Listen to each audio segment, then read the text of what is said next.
my channel. Today I will be doing another like crime mystery type video. I know everyone enjoyed my first video I did, and it was on the disappearance of Elisa Rudd, or Elisa Rudd, however you like to say it, and I got good feedback from that video. I want to show, versatility and diversity here on my channel. It's not always about TV shows and like other stuff. So without further ado, let's hop into this creepy situation involving this young college student actually being found dead, pretty much. So today we're going to be talking about a young lady. Her name was Elisa Lam. She was a 21-year-old college student, and she was from Vancouver, Canada. Now, this entire incident happened in February of 2013. She had actually traveled to stay at the Cecil Hotel. And if you all don't know, the Cecil Hotel is actually located in LA. It's super creepy, super sketchy. The area is like super weird. The people in that area, super weird. They're really standoffish. It's like a lot of rundown buildings also around that. Even the Cecil Hotel itself is extremely rundown. I'm surprised that it's still operating still to this day.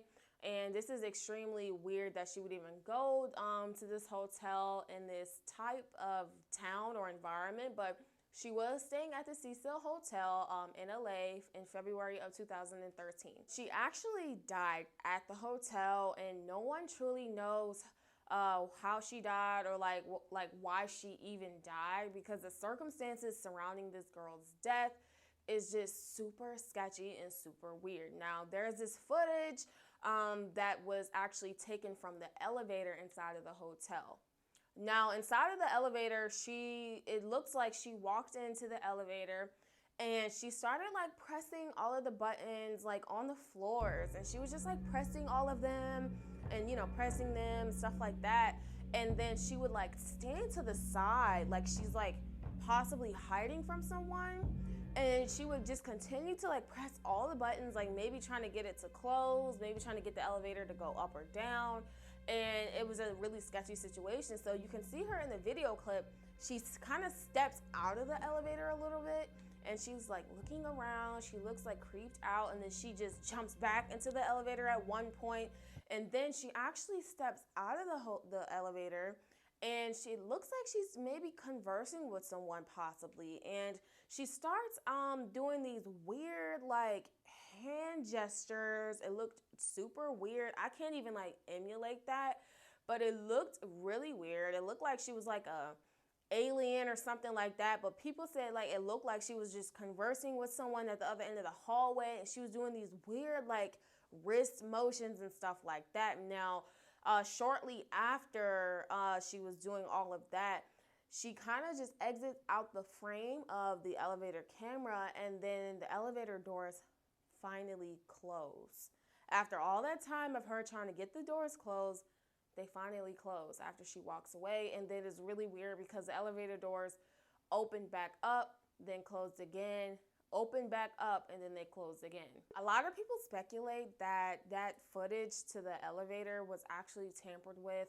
People think that it was like stretched out, or like parts of the footage was actually taken out because they think that someone was possibly after her, or there was something inside of the footage that they just did not want the public to see.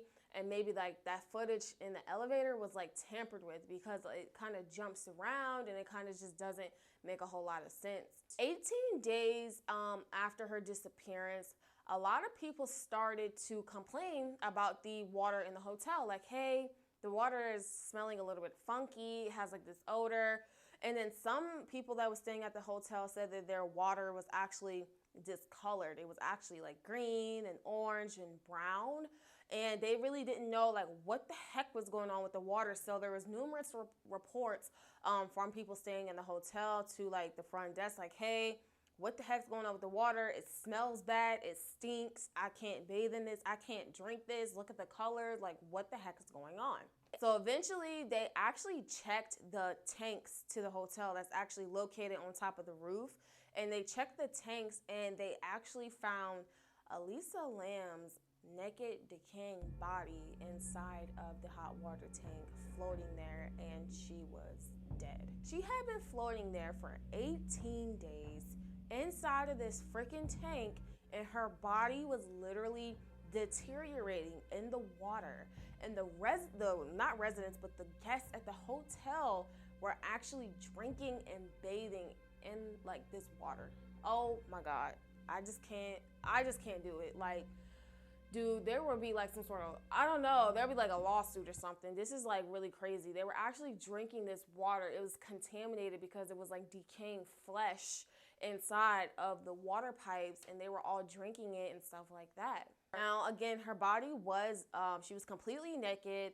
There was no defense wounds. There was no scars. There were no gunshot wounds. It wasn't anything like on her body to pretty much point towards like some, maybe foul play, maybe someone hurt her, maybe someone, stabbed her, shot her. There was like literally like no scars, no nothing like on her body. Another thing that was super weird is that no one had access to the roof besides certain hotel staff. But even when you have access to the roof, you need a key to actually unlock that door to get out on that roof. And also when you do that, there's supposed to be some sort of alarm that goes off as well to kind of alert people like, hey, there's someone on the roof. And they said that entire stay of Elisa Lam, like no one had even, there was no alarms that went off.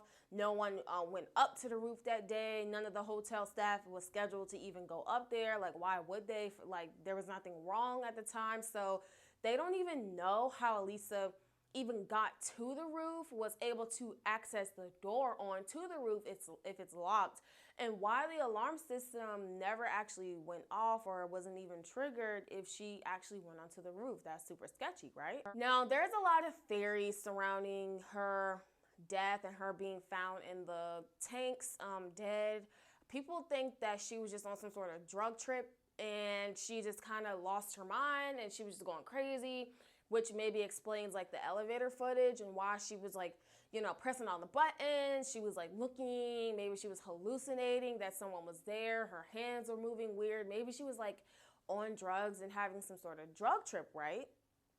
No, actually, because when they did an autopsy and they did the toxicology report actually came back and there was nothing found in her blood. There was no drugs found. There was no medications found, no over-the-counter medications, nothing found. Now, it's really crazy because she was actually on a psychotropic medication to help stabilize her mental health, and even that medication within itself was not even found in her blood or anything like that.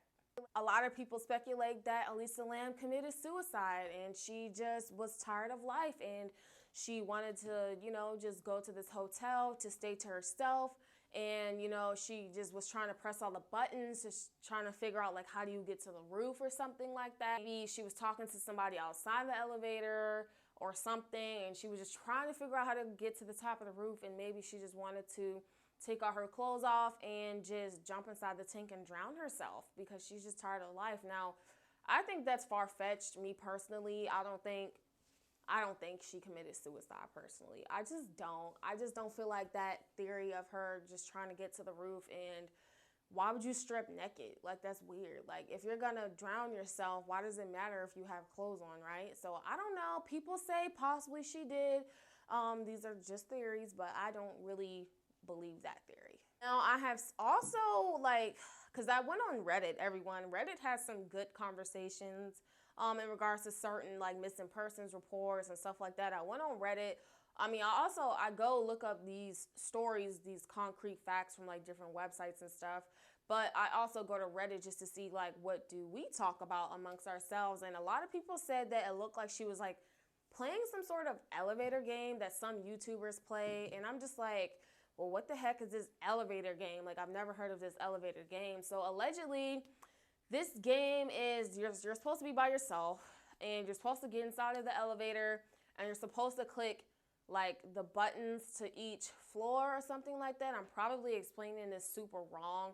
But once you get to the 10th floor or so, you're supposed to walk outside of the elevators or something, and there's supposed to be this ghost girl or this like ghost demon that actually like follows you or something like that, you're not supposed to look at it. You're supposed to just get back in the elevator and actually like go back to the first floor and like game over. But if you turn around and look back at the ghost or the demon, then you can get killed or possessed. It's stupid. Like, I don't know. Like, why do people even do this game? Like, I don't even know. Like, whatever. I don't believe that either. I don't believe she's playing no no elevator game. Like, I don't think she's playing that game, but it's just weird. People do speculate that though. On Reddit, they're like, yeah, she's playing this elevator game. You're supposed to press, the floors go up and then don't turn around, don't look at the ghost. And then you're supposed to just go back to the first floor and then game over. But if you look back up, she got your soul. And I'm just like, what game is this? But that's another theory that people are thinking, that she was just playing this elevator game and she got possessed. Like it was like some sort of demonic thing or whatever, spiritual thing. I don't know about that. So a lot of people said it was either drugs or suicide or this elevator game. I suspect foul play. Like, hello, does anyone have a more reasonable outlook on this? I think that it's foul play. If you're telling me that the elevator footage looked to be sketchy, it looks like the footage is like either stretched out or it looks like bits and pieces are taken out. And then also the elevator doors weren't even closing. Like when she was pressing buttons, they weren't even closing, but the moment she steps out of the elevator, then the doors just closed behind her, then they opened again, they closed. So, I mean, if there's a camera in there, there's like probably like a main, like a security room, like any hotel would have. And maybe someone was like playing jokes on her, like, I can see you in the elevator and I can control if these doors open or close or not. And maybe someone just took advantage of her. Maybe she was talking to someone down the hallway that was after her. Maybe that person actually like walked past, and maybe that's why they maybe took a clip out, and maybe they assaulted her. Maybe they sexually assaulted her, did whatever, and then had access to the roof, disarmed the alarm, took the key, unlocked it, and then threw her freaking body up in there. I mean, to me, that seems more reasonable than an elevator game or a drug trip or suicide, So this entire, story was really sad. Her parents were really sad when this all happened a few years ago, because they just didn't think that this would happen to their little girl. She was only 21, y'all. She was only 21. And I know, last but not least, there's another theory. Have you all seen this movie called Dark Water? And it's so crazy because I remember as a kid, my aunt used to have like this big like binder thing, and she used to have like DVDs in there because they were like little like plastic sleeves, and you can like slide the discs in there or whatever. And I remember I watched this movie called Dark Water, and it was about a mother and child. They needed a place to stay, so they started staying at this hotel weekly, like a weekly pay thing. And they started staying at this hotel, and the little girl would see like disgusting puddles of like water like on the roof, and like the water in the sink was actually extremely like gross and disgusting in the movie. And it's so crazy because the actor in the movie that was actually found dead in like the water tanks and stuff like that in that movie, Elisa Lam was literally wearing an identical outfit to what that actor was wearing in the movie. Now, mind you, that movie came out prior to Elisa Lam's death. So it's crazy. People are like, was Elisa trying to recreate this movie possibly? Was she trying to recreate it? Because it's super weird that they're literally like wearing like almost the same outfit. And in the movie, it was like she was found in a hot water tank or the tanks to the hotel, and the water was super disgusting, and the mom and daughter was being hunted by the spirit of a woman in this rundown hotel. Like, isn't that weird how the plot was literally the same to what happened to Elisa Lam? So people were like, was she just trying to like recreate that? It happens. We don't know. So that is literally the story, everyone. Rest in peace to her. Happy healing to her family. Again, this is really sketchy. It's giving me goosebumps. I need to stop talking about it. Really, really sketchy story. So do you guys like these videos that I do, bringing awareness to stuff like this? Because I'll totally keep doing it. It's just, I don't know, it makes my mind just keep thinking about it. Like, oh my gosh, like what happened to this chick? And I don't know, everyone. These mysteries just keep me like on my P's and Q's because it's so interesting to me. So what do you all think about this story, man? What do you think about it? Let me know in the comments below. If you are new here, hit that subscribe button and let me know that you're new in my comment section so I can give you a big, warm welcome to my channel. Thank you so much for tuning in. I will see you all in my next video that I upload. Until then, happy Saturday. All right.